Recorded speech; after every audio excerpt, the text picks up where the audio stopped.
तो hello guys, आज हम बात करेंगे रूस और यूक्रेन के युद्ध की, जो अब लोगों को लगने लगा है कि ये युद्ध कहीं विश्व युद्ध में ना बदल जाए। तो चलिए शुरू करते हैं। रूस यूक्रेन के बीच छिड़ी जंग का आज 61वां दिन है। 2 महीने पूरे होने के बाद यह युद्ध जारी है। रूस अब और भी ज़्यादा आक्रामक हो गया है और पूरा ध्यान पूर्वी यूक्रेन पर लगा रहा है। यूक्रेन में के पूर्वी हिस्से में रूसी सैनिक ताबड़तोड़ हमला कर रहे हैं। इसी बीच जंग शुरू होने के बाद से पहली बार अमेरिका प्रतिनिधिमंडल ने कीव यात्रा की।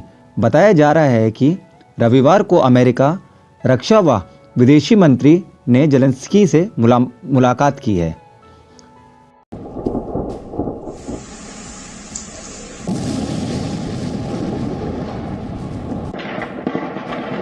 रूस की सेना लगातार कीव की तरफ बढ़ रही है।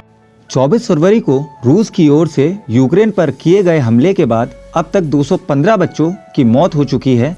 वहीं 351 बच्चे घायल हो गए हैं। यूक्रेनी अधिकारियों ने बताया है कि पिछले 24 घंटों में 2 बच्चों की मौत हुई, जबकि 2 अन्य घायल हो गए हैं। यूक्रेन पर रूसी हमले के 2 महीने पूरे हो चुके हैं। इन 2 महीने में यूक्रेन को बहुत नुकसान हुआ है। मीडिया रिपोर्ट के मुताबिक अब तक जंग में यूक्रेन के 2500 से 3000 सैनिक और 2435 आम नागरिक, 351 बच्चे जान गंवा चुके हैं। इनके अलावा 10,000 से ज़्यादा यूक्रेनी सैनिक, 2946 आम नागरिक घायल हैं।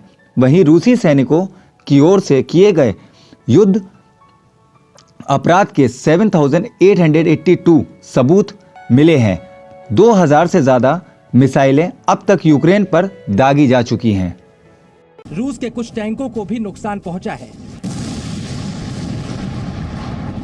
यूक्रेन ने रूस के सैनिकों को मारने का भी दावा किया है, लेकिन यह नुकसान रूस की बड़ी सेना के लिए बेहद मामूली है। यूक्रेन के बूचा और इप्रिन शहर से मिली सामूहिक कब्रों से चौंकाने वाला खुलासा हुआ है। इन कब्रों में दफन लाशों से धातु के तीर मिले हैं। द गुजरियन की रिपोर्ट के मुताबिक लाशों के पोस्टमार्टम करने वाला डॉक्टर ने बताया उन्हें मृतकों के शरीर से छोटा और बेहद नुकीले धातु के तीर मिले हैं। हथियारों पर अध्ययन करने वाले विशेषज्ञों का कहना है कि इस तरह के हथियार इस्तेमाल पहले विश्व युद्ध में किया गया था। ये तीर किसी तोप के गोले के रखकर टैंक से दागा जाते हैं। यही वजह है कि उन्होंने अपनी रणनीति बदल दी है। अब जेलेंस्की ने रूस के खिलाफ गोरिल्ला वॉर की तैयारी की है। हम ऐसा क्यों कह रहे हैं, पहले वो समझिए।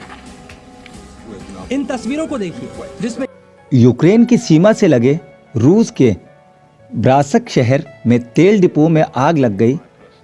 आपातकालीन सेवा मंत्रालय की ओर से कहा गया है कि भीषण आग लगने की सूचना मिली है। हालांकि ये आग किन वजहों से लगी, इसकी जानकारी अभी तक नहीं दी गई है। तो अपने घरों में, पार्कों में और बिल्डिंगों में छिपे नागरिक उन पर गोलियां बरसा सकते हैं। Збройні сили України ведуть дійсно тяжкі бої, відбиваючи। तो आप सभी लोग प्रार्थना करें कि इन दोनों का युद्ध थम जाए, ताकि यह युद्ध कहीं विश्व युद्ध में ना बदले। अगर आप मेरी दिए गई जानकारी से संतुष्ट हैं तो कृपया इस चैनल को लाइक और सब्सक्राइब करें और कमेंट्स में बताएं।